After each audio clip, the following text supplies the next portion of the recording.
बिस्मिल्लाहिर्रहमानिर्रहीम। शहाब इस्लाम YouTube channel पर आज की इस वीडियो के अंदर एक और ट्रिक्स मैं आपको बता रहा हूँ। ये अक्सर किसी सॉफ्टवेयर से डेटा अगर हम एक्सेल में इंपोर्ट करते हैं तो नंबर टेक्स्ट में लिखे हुए शो हो रहे होते हैं। इसमें आपका वी लुकअप का फॉर्मूला, मैच का फॉर्मूला, सम का फॉर्मूला नहीं लगता। बहुत सी फॉर्मूलों में या कैलकुलेशन में आपको प्रॉब्लम आएगी इन तरह के सेल को कैलकुलेट करने के अंदर।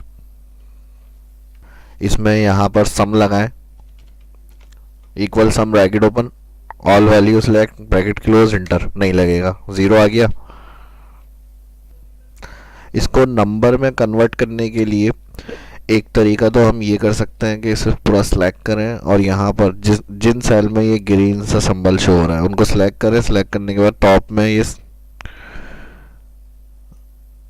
यहाँ पर जाकर कन्वर्ट टू नंबर क्लिक कर सकते हैं, तो इस तरह ये नंबर में कन्वर्ट हो जाएगा। आप यहाँ अगर हम कोई फार्मूला अप्लाई करते हैं, इंटर करते हैं, तो वो टोटल आ जाएगा। लेकिन एक मसला और भी होता है, ज़रूरी नहीं है हर दफ़ा में ये सिंबल ही शो कर रहा हो जिससे हमें पता चल रहा है कि ये टैक्स के अंदर फॉर्मेट आ रहा है। तो एक काम ये भी अगर इसमें कर देता है कोई कि इग्नोर एरर, तो फिर है तो ये टैक्स ही लेकिन एरर इग्नोर किया हुआ है, शो नहीं हो रहा है इसके अंदर।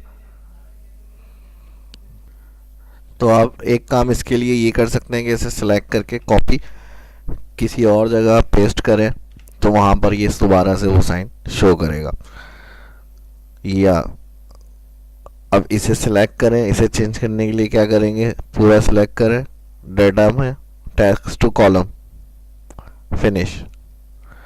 इस तरह से हम फिर इसको नंबर में कन्वर्ट करवा सकते हैं। अब अगर इधर हम फार्मूला लगाते हैं, बिल्कुल हमारे ऊपर फार्मूला अप्लाई होगा। तो इस तरह करके हम इसे टेक्स्ट से नंबर में चेंज कर सकते हैं। ये छोटी छोटी सी ट्रिक्स हैं जो प्रैक्टिकली अगर हम ऑफिस वगैरह में काम करते वक्त बहुत हेल्पफुल होती हैं और हमारे काम आती हैं। इस वीडियो की प्रैक्टिस करें, शेयर करें और चैनल को सब्सक्राइब करें। मिलते हैं नेक्स्ट वीडियो में। Thank you.